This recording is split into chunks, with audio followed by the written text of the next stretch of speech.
बिस्मिल्लाहिर्रहमानिर्रहीम। अस्सलाम वालेकुम नाज़रीन, आप देख रहे हैं प्रोग्राम द लास्ट आवर। मैं हूं यासिर रशीद और स्टूडियो मेरे साथ मौजूद हैं सीनियर तज़कियाकार राना मोहम्मद अजीम साहब। नाज़रीन, आज शहबाज शरीफ हुकूमत का पहला बजट है और जो पहला बजट पेश किया गया है ये 8500 अरब खसारे पर मुश्तमिल है। मजमूई तौर पर ये जो बजट पेश किया गया है ये 18,887 अरब के ऊपर मुश्तमिल है और इसमें यह कहा गया है कि मौजूदा बजट में बहुत से अखराजात कम किए गए हैं। मौजूदा बजट में नए टैक्सेस भी लगाए गए और टैक्सेस का जो अहदाफ लगाया गया है वो टैक्सेस का अहदाफ 12,000 अरब के करीब है और 12,000 अगर आप महसूलात जमा करेंगे और फिर उसके साथ साथ ये भी कहा गया कि जो फाइलर हैं उनके लिए क्राइटेरिया अलग यानी 15% का होगा और नॉन फाइलर के लिए बेशुमार सेक्टर्स के अंदर 40% तक भी टैक्स जो है वो आयद किया जाएगा। अब इस ज़मन के अंदर हुकूमती इक़दाम जो हैं इस पे इब्तदाई तौर पे पाकिस्तान पीपल्स पार्टी जो थी वो बजट सेशन में जाने को तैयार नहीं थी, लेकिन फिर उसके बाद पाकिस्तान पीपल्स पार्टी को इसहाक डार साहब के बकौल के राम किया गया और उन्हें असम्बली इजलास में बुलाया गया। अपोजिशन ने आज बजट इजलास के अंदर शोर शराबा किया, उन्होंने नारे लगाए और बजट को नामंजूर करार दिया। आज के इस बजट सेशन में जो भी सिफारिशात पेश की गई हैं क्या ये पाकिस्तान के लिए बेहतरी का बायस हो सकती हैं कि आप 7,000 अरब के करीब आपने सिर्फ और सिर्फ सूद की मद में अदायगियाँ करनी हों माली साल में, तो आप किस तरीके से एक आम सारिफ काम पाकिस्तानी की ज़िंदगी का जो लेवल है उसे बुलंद कर पाएंगे। तो पाकिस्तान पीपल्स पार्टी ने जो हिमायत की वो हिमायत किस सतह पे की है और जो उन्होंने इयादा किया वो किस सतह पे किया, क्योंकि आसिफ अली जरदारी साहब के साथ होने वाली मुलाकात के बाद खबर कुछ और मंजर आम पे आई थी। आज बजट इजलास से पहले खबर कुछ और मंजर आम पे आई और फिर बजट इजलास में पाकिस्तान पीपल्स पार्टी के अरकान ने शिरकत भी कर ली, लेकिन आज मियां नवाज शरीफ साहब इस बजट इजलास के अंदर मौजूद नहीं थे। शहबाज शरीफ साहब जो हैं वो काफ़ी खुश दिखाई दिए आज बजट इजलास में। इसी से बात का आगाज़ करते हैं। राना साहब, बजट जो सिफारिश, जो तजावीज़ और जो हिकमत अमली अपनाई गई है किस हद तक सूदमंद है? बिस्मिल्लाहिर्रहमानिर्रहीम, अस्सलातु वस्सलामु अलैका या सय्यदी या रसूलल्लाह, अस्सलातु वस्सलामु अलैका या सय्यदी या हबीबल्लाह। यासिर साहब, सर मुझे ये बता दें इस बजट के हवाले से कि क्या किसी चैम्बर ऑफ कॉमर्स ने इस बजट की तारीफ़ की? क्या किसी चैम्बर ऑफ कॉमर्स की तरफ से इस बजट के हवाले से कुछ सराहा गया? क्या इस बजट के हवाले से आप ये कह सकते हैं कि सब अच्छा हो गया?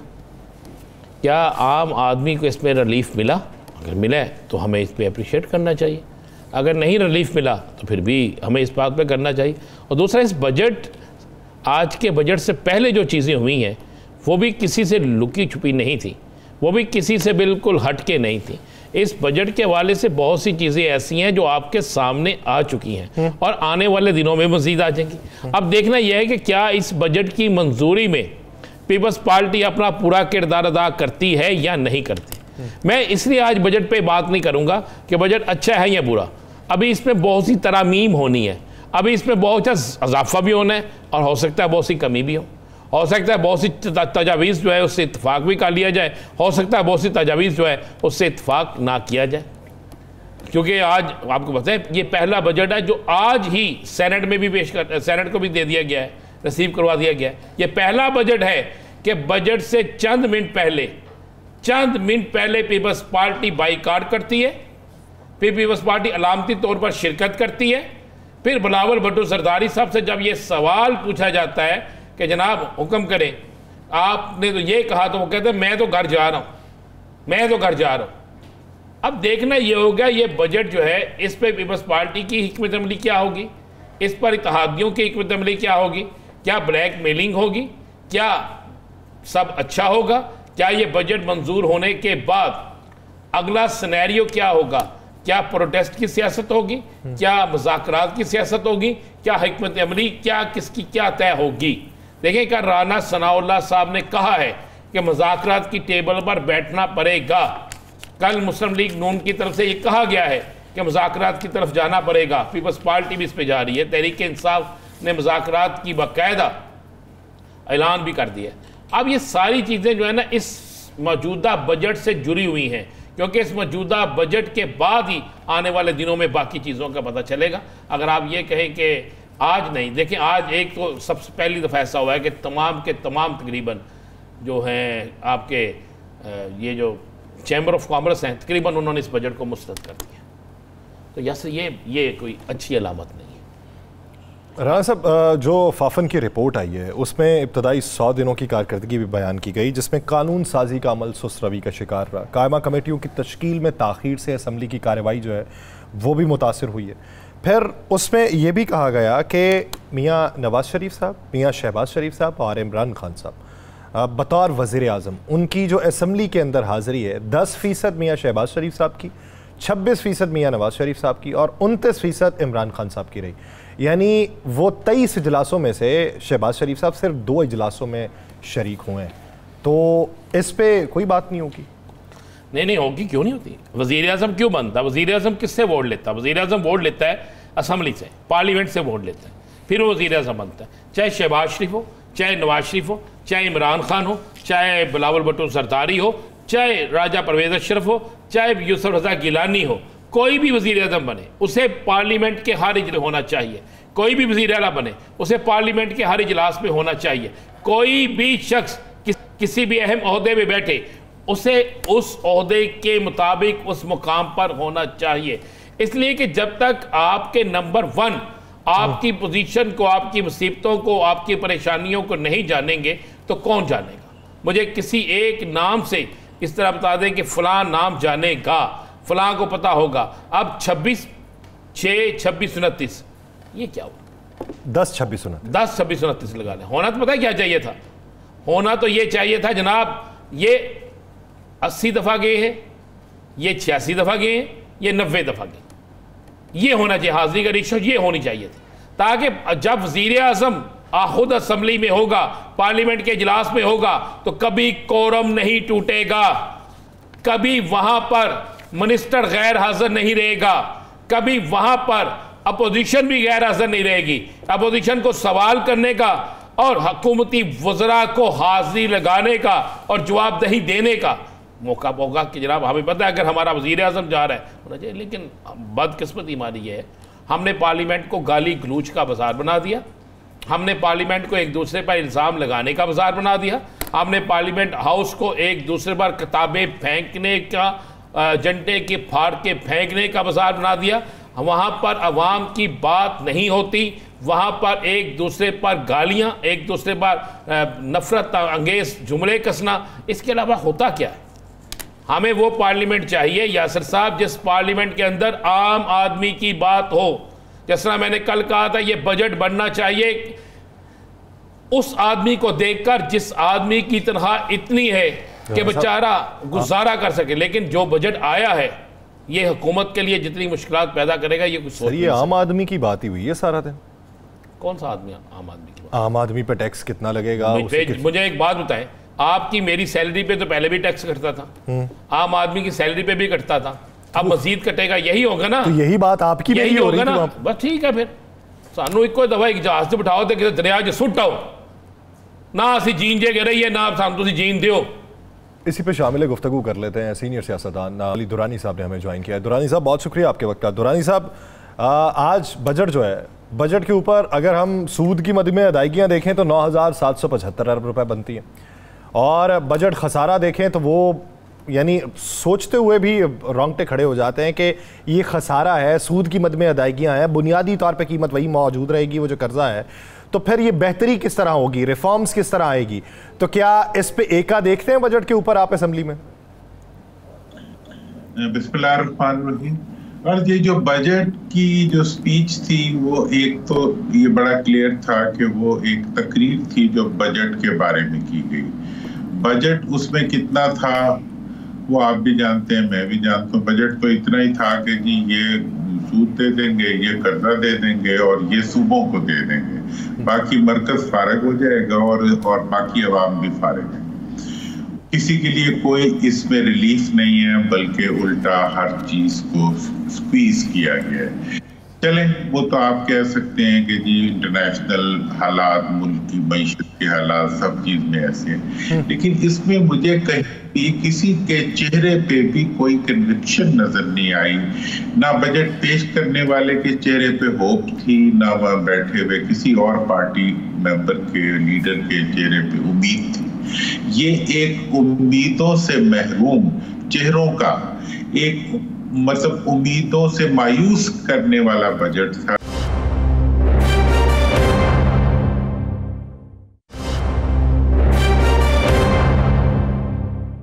दुरानी साहब, आप बड़े करीब से देखते हैं, ये तो बताएं, पहले बिलावल साहब ने इनकार किया बजट इजलास में जाने से, पीपल्स पार्टी के बहुत से पार्लियामेंटेरियन ने, शर्मिला फारूकी ने, खुर्शीद शाह ने और बहुत से लोगों ने टीवी पे आके कहा कि हम नहीं जाएंगे।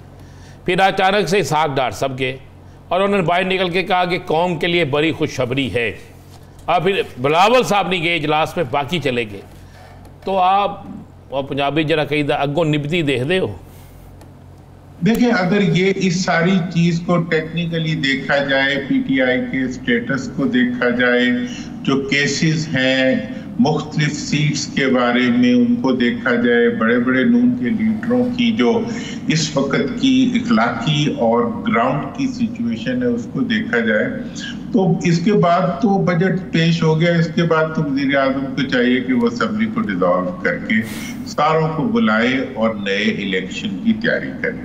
क्योंकि ना इनसे हालात समझ रहे हैं, संभल रहे हैं, ना इनसे पार्लियामेंट समझ रही है, ना इनसे अपने संभल रहे हैं, ना ये पूरी दुनिया के अंदर पाकिस्तान को वो दे पा रहे हैं। दुरानी साहब, आपके पास भी तो वो मंजूर वसान साहब वाली कोई खबर तो नहीं है कि जो कह रहे थे कि बजट के बाद ये वजीर आजम साहब खुद असेंबली डिसॉल्व कर देंगे और सुबह ही असेंबलियां बहाल रहेंगी? मैं तो देखें, मेरा तो इस मामले में बड़ी क्लियर सी बात है। मैं वजीर आजम साहब को बार बार दस्ता और पूरी पार्लियामेंट को इंतहाई आजिज़ी के साथ दरखास्त कर रहा हूं कि आप लोग आज भी सियासी तौर पे इकट्ठे बैठ के सारे मामलात के ऊपर रिकंसिलिएशन कर लें, कैदियों को छोड़ दें, केसेस को सदर वापस ले ले और सब लोग इकट्ठे बैठ के ये फैसला करें कि उनकी हुकूमत है। ये तो अब मतलब हुकूमत वाले खुद नहीं समझते कि उनकी हुकूमत है। अगर वो अपनी हुकूमत समझते हुए आइन ने जो उन्हें अख्तियारात दिए उन्हें इस्तेमाल करते हुए, अपने ही लोग हैं ना, अपने मुल्क के लोग हैं, कोई दुश्मन ममालिक से आए हुए लोग तो नहीं है जिनको वो गद्दार बनाने के लिए उनके अपने ही लोग हर सुबह शाम तकरीर करते रहते हैं और एक के खिलाफ इस तरह नहीं पेश कर सके। अब मतलब यह है कि इस वक्त तकरीरों के बजाय अमल का वक्त है। अब बजट आया, बजट में भी तकरीर ही आ गई, बजट तो नहीं आया, बजट की तकरीर आ गई और ये सारे पॉइंट्स आपको भी पता थे, हमें भी पता थे कि ये बने बनाए आए थे, उसी तरह हमने फोटोकॉपी करके आगे चला दिए। तो ये एक फोटोकॉपी बजट था जो IMF की रिकमेंडेशन को कॉपी करा के उन्होंने असेंबली के अंदर पेश कर दिए। चले, मान लिया आपने पेश कर दिया। अब जो आपके अंदर के मामलात हैं जिनके बारे में IMF भी कह रहा है, जिनके बारे में सऊदीया भी कह रहा है, UAE भी कह रहा है, EU भी कह रहा है, चाइना भी सब कह रहा है कि यार आपस में लिहाज करो एक दूसरे का, और सदर साहब और पीपल्स पार्टी वाले बाइकआउट तो कर रहे हैं, क्यों नहीं वो जाते और सदर ऐलान करे ना आम माफी के, सदर का अख्तियार है, और मुल्क के अंदर एक दफा सारे मुल्क में एक रिकंसिलिएशन का प्रोसेस शुरू हो जाए, एक नई नुजरत आए, असेंबली को ओरिजिनल असेंबली बने और वो बन के अपने आइंदा के तमाम जो अमेंडमेंट्स करनी है आइन के अंदर वो करे, और उसके बाद आइंदा के नए एक जज्बे के साथ, नए वलवले के साथ आगे बढ़े। एक बात मैं आपको बता दूं, डिफॉल्ट तो हमें वो नहीं कराने देंगे, होने देंगे जिन्होंने हमें कर्जे दिए हुए। डिफॉल्ट आप अब नहीं होते, ना होना है आपने। और आप इस वक्त तो जिस चीज को अचीव करना है वो ये है कि चोरी बंद करवा लें अपने लोगों की। चोरी उसी वक्त बंद होगी जब निस्बतन ज्यादा अवाम के मुंतखब लोग असेंबली के अंदर हुकूमत बनाएंगे तो चोरी कम हो जाएगी। मैं इस वक्त डिफॉल्ट नहीं देख रहा, इस वक्त मैं टोटल डिजास्टर देख रहा हूं आपस में रिकंसाइल ना करने की। अच्छा दुरानी साहब, आप हमेशा कहते थे कि मुज़ाकरात, फिर यह भी होता था शायद PTI बहुत से लोग कहते थे मुज़ाकरात पे ना आए, अब वो भी मुज़ाकरात पे आ गए हैं। राना सनाउल्लाह साहब ने भी कल कोई नरमी दिखाई है, तो अब आप समझ रहे हैं कि मुज़ाकरात की टेबल सजने वाली है? देखें जी, मैंने तो एक बात, राणा साहब आप तो मेरे गवाह हैं, मैंने जितनी दफा ये बात की है हर एक ने मजाक उड़ाने की कोशिश की है कि ये तो जी ऐसे ही बात कर रहे थे, मुझे पता था ये होना है। और इंशाल्लाह देखें ये नेचुरल, मैं कोई नजूमी थोड़ा हूं कि मैं, और ना मैं कोई मुखबर हूं कि मैं कहीं से सुन के आके खबर नहीं। दुरानी साहब फिर सच सच बताइएगा किसका जो है इस वक्त आपने जो दिबाचा चोरी किया हुआ है, कि आपको सारी चीजें पता है। ये बात तो आप वो इलेक्शन की ट्रांसमिशन में हमें बता रहे थे जो आज आके हम देख रहे हैं। सर इतना तो नजूमी भी परफेक्ट नहीं होता दुरानी साहब। आपने मैथमेटिक्स पढ़ा है कभी? सर पढ़ा है लेकिन ज्यादा समझ नहीं है हमें। स्टैट्स पढ़ी है कभी? देखिए हम लोग, आप कहते हैं जी ये सबसे बड़े नजूमी तो महकमा है, वो ये क्या होता है जो मौसमियात वाले, भाई नहीं, नजूमी नहीं होते। जिन लोगों का जो सब्जेक्ट होता है, मैं इस मुल्क में अकलौता रह गया हूँ पॉलिटिकल स्ट्रेटजी का आदमी जिसने पढ़ी भी है, बनाई भी है, पार्टी भी बनाई है, उनको चलाया भी है और फ्यूचर को प्रोडिक्ट भी किया है। तो मेरा ये सब्जेक्ट है, इसलिए मैंने उस दिन आपको बात इंडिकेटर्स का समझते हैं ना, इंडिकेटर्स की बुनियाद पे आप क्या क्या प्रोडिक्शन पूरी दुनिया करती। तो इंडिकेटर्स इस वक्त ये कह रहे थे कि ये रिकंसिलिएशन होगी।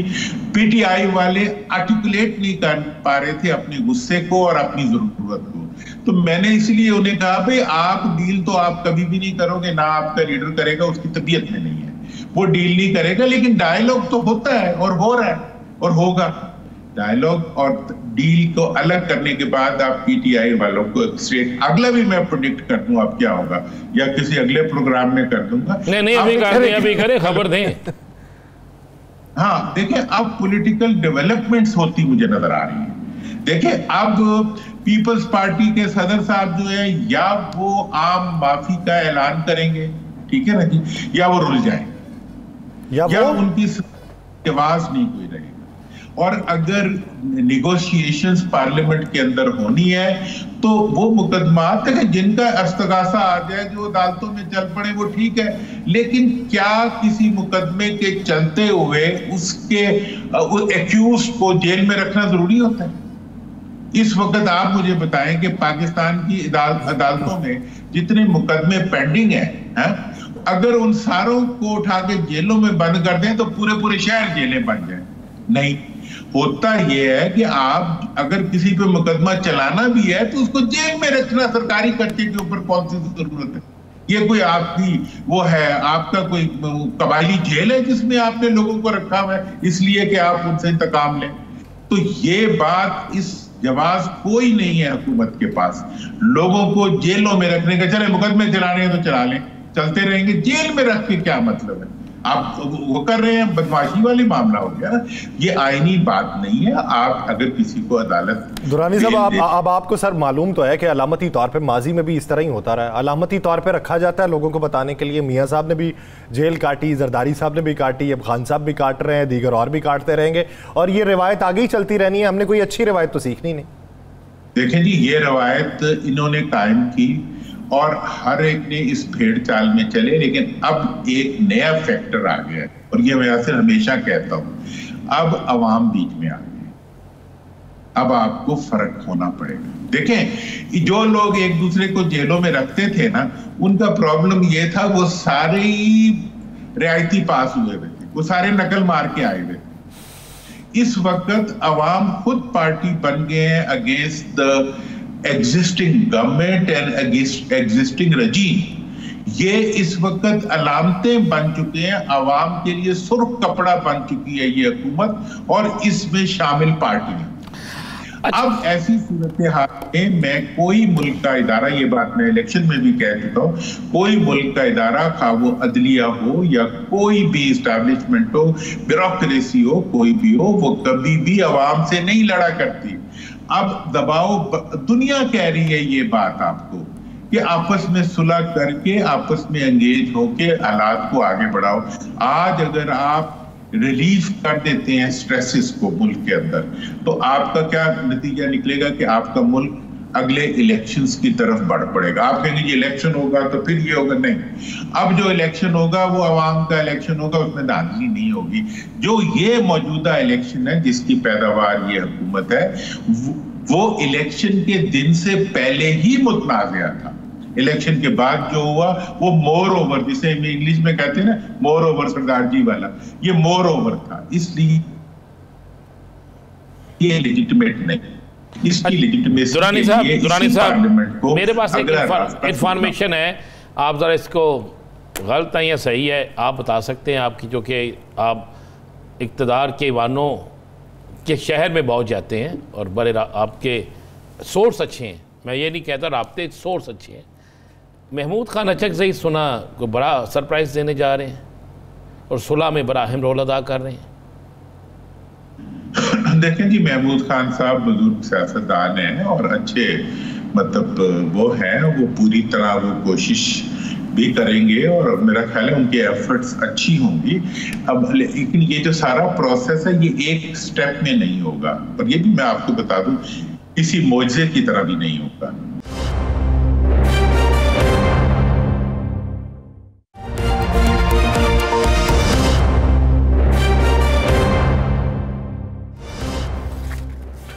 ब्रेक के बाद खुशामदीद नाज़रीन, बजट के हवाले से बात हो रही है, सियासी मंजरनामे के हवाले से भी बात हो रही है, लेकिन अवामी मसाइल के ऊपर भी बात होगी और बिलखुसूस पंजाब हुकूमत के मामलात के ऊपर बात होगी। बहुत सी चीज़ें ऐसी कि जिसका मलबा पंजाब हुकूमत के सर पे है।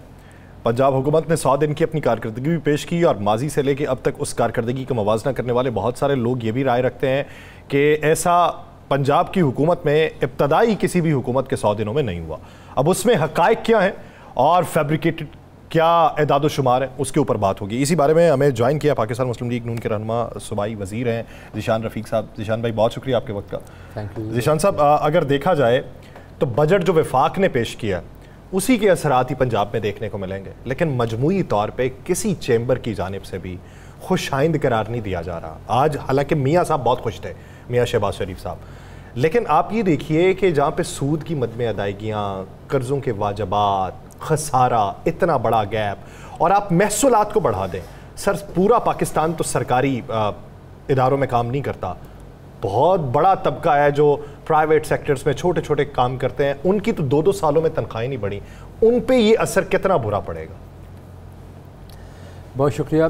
देखें जी, सबसे पहले तो मौजूदा हालात को आप देखें। इन हालात के में इस तरह का बजट जो आज पेश किया गया, मैं समझता हूँ कि इससे बेहतर बजट हो नहीं सकता था। आप देखें ना कि अभी हम किस किस्म के हालात से IMF के प्रोग्राम से निकल के आए हैं और अभी हम दोबारा हमें एक IMF के प्रोग्राम में जाना पड़ेगा। और ये हम पहुँचे क्यों इन हालात तक? देखें, ये इस तक भी हमें पहुँचना चाहिए, ये बात भी हमें करनी चाहिए। बुनियादी तौर पर अगर आप देखें तो 2017 में जब नवाज शरीफ साहब प्राइम मिनिस्टर थे, तब से ले के कंटिन्यूसली जो हमारी मुआशी निज़ाम की जो तनज़्ज़ुली हुई है, मैं समझता हूँ कि ये बुनियाद बनती है इन सारी चीज़ों का। अब क्योंकि हमने वापस अगर खड़े होना है तो हमें कुछ ना कुछ सख्त फ़ैसले लेने पड़ने थे, लेकिन उन सख्त फ़ैसलों के हवाले से कोशिश की गई है कि जो गरीब लोग हैं, जो पिसे हुए तबका है, उनके ऊपर इसका बोझ ना डाला जाए। अब देखें, 32,000 से 36,000 मिनिमम वेज भी की गई है। जो मुलाजमीन सरकारी, उनकी तनख्वाह बढ़ाई गई है 25% तक, और ये 25% तक जब तनख्वाह बढ़ाई जाती है, इसका मतलब ये होता है कि ये तकरीबन इसी रेशो से प्राइवेट सेक्टर में भी लोग नॉर्मली जो हमारी जो कॉर्पोरेट कल्चर में जो मेन कंपनीज होती हैं, हमारी जो बड़ी कंपनीज है, वो इसी रेशो से तकरीबन बढ़ाती हैं तनख्वाहें भी। हाँ, यकीनन हर जगह पे इस तरह वो नहीं लागू होता उस तरह से, लेकिन कोशिश की जाएगी। जैसे मिनिमम वेज की एक बात की गई है, तो मिनिमम वेज जो है ना उसको वो इंश्योर किया जाएगा 36,000 जो है ना मिनिमम वेज हो। आपको बताया कि सरकारी मुलाजमीन की आपने तनख्वाह बढ़ा दी, जो टैक्स लगा दिया, देखिए उसमें और तनख्वाह बढ़ाने में आपको बताया क्या फ़र्क रह गया? देखिए, मेरी गुजारिश, फ़ायदा किस में और नुकसान किस में? जो 6 लाख तक की जिसकी सालाना तनख्वाह है, उसके ऊपर तो कोई टैक्स नहीं है। 50,000 जो महीने का कमा रहा है, उसके ऊपर कोई टैक्स नहीं है।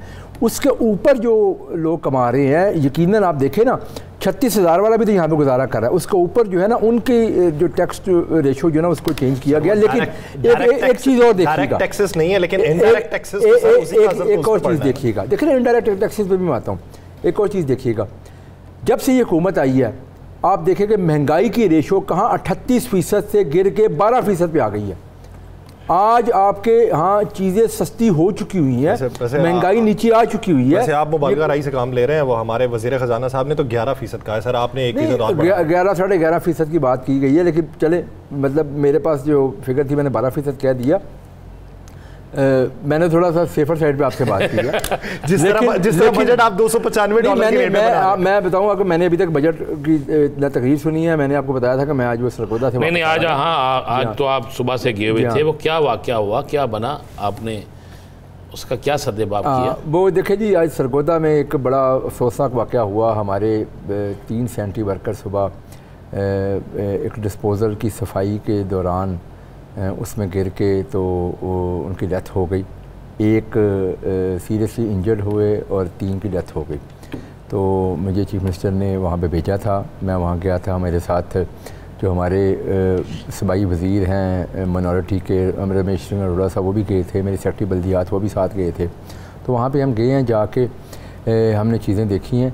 एक तो उन ख़ानदान के जो अफराद हैं उनसे भी मिले हैं, जो कंपनसेशन सी गवर्नमेंट की तरफ से वो भी उनको दे के आए हैं, जिसमें 30 लाख रुपया फ़ी फैमिली जो है ना वो उनको कंपनसेशन दी गई है। प्लस इसके अलावा उनकी जो तनख्वाहें होंगी उनकी विडोज़ को फॉर लाइफ जो है ना वो रिटायरमेंट की एज तक उनको मिलती रहेंगी। उसके बाद फिर पेंशन भी उनको मिलेगी और साथ साथ उनके ख़ानदानों में कोई ना कोई एक नौकरी भी दी जाएगी। लेकिन फिर भी ये सारी चीज़ें किसी भी जान का जो है ना वो मतबादल नहीं हो सकती। तो उस सिलसिले में अब देखिए, मैं आपको जेन्युइनली बताता हूँ जी, अजीब सा ही मामला था कि वहाँ पे सेफ्टी किट्स मौजूद थी लेकिन नहीं पहनी गई। हमने वहाँ पे जो CEO है, जो MOI है, जो सेंट्रल इंस्पेक्टर, उसको सस्पेंड किया, उनको ऊपर बाकायदा पीडा की इंक्वायरी हम कर रहे हैं। और ये मैं आपको बताता जाऊँ कि जब से मैं अपने डिपार्टमेंट प्रोवाइड नहीं की गई, नहीं खुद नहीं पहनी, नहीं मौजूद थी ना, ये तो उनका काम था ना। देखें, जो सुपरवाइजर्स हैं उनकी जिम्मेदारी है कि जब तक वो फुली इक्विप्ड ना हो, या तो गवर्नमेंट की तरफ से ना प्रोवाइड की जाए तो और बात है। हर MC के अंदर मौजूद है, हर लोकल गवर्नमेंट के अंदर वहाँ मौजूद है। वहाँ पे मैंने जाके देखा कि बाकायदा पैक्ड पड़ी हैं, अभी तक उनको खोला नहीं किया। तो मैं समझता हूँ ये नेग्लिजेंस है वहाँ जो वहाँ पे जो चीफ ऑफिसर थे। तो इसके ऊपर बाकायदा चीफ CM ने एक्शन लिया और हम तमाम पंजाब में इस चीज़ को इंश्योर कर रहे हैं कि जी इसका इस्तेमाल किया जाएगा। अगर इस्तेमाल नहीं किया जाएगा तो जो वहाँ पे जो चीफ ऑफिसर होंगे वो ज़िम्मेदार होंगे इस चीज़ के। कल आप भी बजट पेश कर रहे हैं ना पंजाब का, क्या दे रहे हैं कल पंजाब के बजट में? बिल्कुल जी, देखें जी, पंजाब के बजट की आपको पहले तो मैं बताऊँ जी, आपने 100 दिन की बात की। 100 दिन के हवाले से वज़ीर आला पंजाब की आप परफॉर्मेंस को देख लें, पंजाब हुकूमत की परफॉर्मेंस को देख लें और इसका मुआवजा कर लें बाकी सूबों के साथ। यहाँ पे आपको पिछले 100 दिनों के अंदर हर डिपार्टमेंट के अंदर एक नया विजन और एक नई जो है ना जान नज़र आ रही है। नई जो है ना वो एक विजन के साथ आगे बढ़ा जा रहा है, नए मंसूबे लेके आ रहे हैं। मेरे अपने जो डिपार्टमेंट उसमें हम एक तारीख में पहली दफ़ा इस वतरा पंजाब जो लेके चीफ मिनिस्टर आई हैं वो हम करने जा रहे हैं। इसी तरह से बाकी भी बहुत सारी जगह आप देखें, मोबाइल हॉस्पिटल से लेके क्लिनिक्स ऑन व्हील से लेके हर डिपार्टमेंट में, इवन ट्रांसपोर्ट के अंदर जो इस्लाहात की जा रही हैं। मुझे बताएं कौन से सूबे में ये काम हो रहा है? तो ऑब्वियसली वो जो मनसूबे हैं उनके हवाले से ही बजट में उनको आगे लेके जाया जाएगा। फिर उसके साथ साथ महंगाई का जो कंट्रोल है, जो पंजाब में आप कोई रिलीफ दे रहे हैं, हमें वो बताएं। देखिए, मैं आपको बताऊं जी, पंजाब के अल्लाह के फजल से पंजाब की पॉलिसीज़ की वजह से अब कोई माने या ना माने, लेकिन मुझे बताएं आपका आटा क्यों सस्ता हुआ आज? ये बात हकीकत में मबनी है, ठीक है। मुझे पता है कि आप बात करेंगे किसानों के मुश्किल वगैरह, लेकिन आपकी 65% आबादी इस वक्त सस्ता आटा उनको मिल रहा है। ये भी बात अपनी जगह हकीकत में मबनी है, इसको भी देखें आप। इसी तरह से जो रोजमर्रा की चीजें हैं सस्ती हुई हैं, पंजाब की हुकूमत की, पंजाब को कंट्रोल है इन चीज़ों के ऊपर। वो बच्चा घर में आके ये कह दे कि अब्बा जी मैं फेल हो गया, टड़ियाँ किताबों ने पैसे बचाए ने, तो वो अगर इस बुनियाद के ऊपर किसानों से गंदम खरीदने की बजाय ना खरीद के पैसे बचाए, तो सर वो अगले साल बात नहीं है, ये बाकायदा तौर पे एक तहकीक ये बता रही है कि अगले साल हमें गंदम के बहरान का सामना करना पड़ेगा, क्योंकि लोग ना करे कि ऐसा हो। मतलब ये आप क्यों इसी बातें कर रहे हैं? इंशाअल्लाह हम बेहतर पॉलिसीज़ की तरफ जा रहे हैं। हम किसानों को तारीख का सबसे बेहतरीन पैकेज देने जा रहे हैं। किसानों के जो असल मसाइल हैं उनके हल की तरफ जा रहे हैं। मैं आपको बताऊं जी, आप 12.5 एकड़ से छोटा जी किसान है ना, उसको पूछ के देख लें उसका सबसे बड़ा मसला क्या है। वो चाहता है कि उसको जो रूटीन की उसकी, जैसे फॉर एग्जांपल मोसी किसान जो है ना वो कर्ज पे चीज़ें लेके तो करते हैं, 20 से 25% वो कर्ज देते हैं, वो 20-25% सूद देते हैं, 20-25% उनके इंटरेस्ट में से, सॉरी उनके प्रॉफिट में से जाता है। गवर्नमेंट उनको फ्री लोन देने जा रही है, और वो लोन है जो बार बार यूज़ कर सकते हैं। वो पहली फसल में यूज़ करेंगे, फिर उसको जमा करा के दोबारा यूज़ कर सकते हैं। ये बहुत बड़ा रिलीफ है। उसके बाद हम सोलराइजेशन की तरफ भी जा रहे हैं किसानों के हवाले से। फिर इसके बाद एग्री माल्स की तरफ जा रहे हैं, ताकि किसानों को सस्ती मयारी चीज़ें जो है ना वो मिल सकें। ये जो प्राइस कंट्रोल से बाहर होती है, जो छोटे छोटे देहातों में जो दुकानें अपनी मर्ज़ी के प्राइस से चार्ज करती है, वो काम ना हो। देखिए ये वो बुनियादी इश्यूज़ हैं जिनको फर्स्ट टाइम जो है ना ये रिजॉल्व करने हम जा रहे हैं। तो ये भी किसान देख रहे हैं, जो आपको छोटा किसान है उसकी तरफ देखें तो वो इससे बहुत खुश है।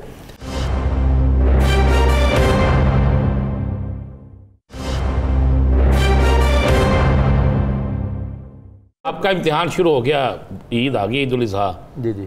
मवेशी मंडियों के चक्कर लगा आपका? जी बिल्कुल जी, मैंने मवेशी मंडियों के चक्कर लगाया। मुझे एक बात बताएं, हमने 7 तारीख से मंडियां लगनी शुरू हो गई थी हमारी, और ये भी चीफ मिनिस्टर पंजाब ने जो हमारी लोकल गवर्नमेंट की मंडियां हैं जो टेम्प्रेरी हम लगाते हैं उसको फ्री ऑफ कॉस्ट हमने किया लोगों के लिए। और आप मुझे बताएं, आप लाहौर की सड़कों को देख लें, इससे पहले क्या होता था कि हर सड़क के साइडों पे कहीं पे जानवर खड़े हैं, ट्रैफिक ब्लॉक हो रही है, अब वो चीज़ें आपको नज़र नहीं आएंगी। मैं खुद गया हूँ मंडियों में, मैंने वहाँ पे जाकर सहूलतें देखी हैं। शाहपुर कांजरा गए आप?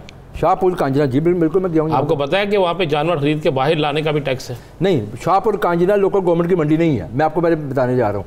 हमारी 7 मंडियाँ लगी हैं लाहौर के अंदर। ये जो हमारी कैटल मार्केट है या उसकी परमानेंट मंडी है। वो किसके अंदर है?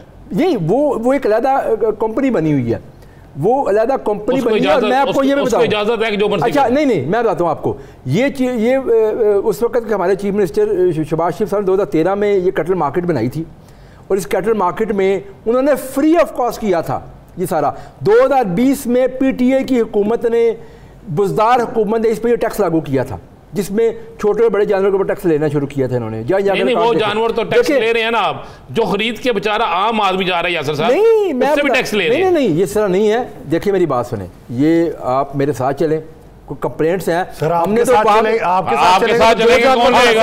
आप बताए जाएंगे, आप बगैर बताए आप टाइम निकालें कौन सा टाइम चलते हैं, और आप ही बकरे खरीदेंगे। वैसे जो नोटिफाइड वहाँ पे रेट्स हैं वो तो उन्होंने इसलिए लेने हैं क्योंकि उनके टेंडर्स होते हैं साल में एक दफ़ा।